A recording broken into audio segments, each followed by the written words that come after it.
1800 ఎకరాలు గర్భకండ్రికని ఒక మొండి పట్టుకొని 16 నెలల్లోనే సీఎం గారి దృష్టికి తీసుకుపోయి దాన్ని క్లియర్ చేసిన పరిస్థితి కానీ, ఆ తర్వాత డంపింగ్ యార్డు రాష్ట్రంలో అనేక మున్సిపాలిటీల్లో డంపింగ్ యార్డులు ఉన్నా కూడా ఫస్ట్ ప్రయారిటీ లిస్టులో 40 మున్సిపాలిటీలో మన మున్సిపాలిటీని ఆ దుర్గంధంతో ఆ ప్రాంత ప్రజలందరూ కూడా ఇబ్బందులకు గురవుతూ ఉంటే ఫస్ట్ లిస్టులోనే మన మున్సిపాలిటీని చేర్పించి మన పట్టణంలో మురికి లేకుండా చేయాలని ఒక ఆలోచనతో ఆ డంపింగ్ యార్డ్ని 70,000 టన్నులు ఉంటే దాన్ని క్లియర్ చేసే పరిస్థితి కానీ, తర్వాత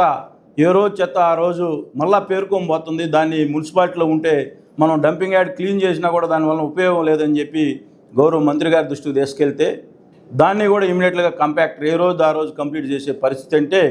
ఈ పట్టణ అభివృద్ధి వైపు కానీ ఈ నియోజకవర్గ అభివృద్ధి వైపు కానీ మా చిత్తశుద్ధి ఏందో మీ అందరికి కూడా తెలియజెప్పాల్సిన అవసరం ఉందని చెప్పి ఈరోజు మేము చెప్పాల్సిన అవసరం కూడా మా మీద ఉందని చెప్పి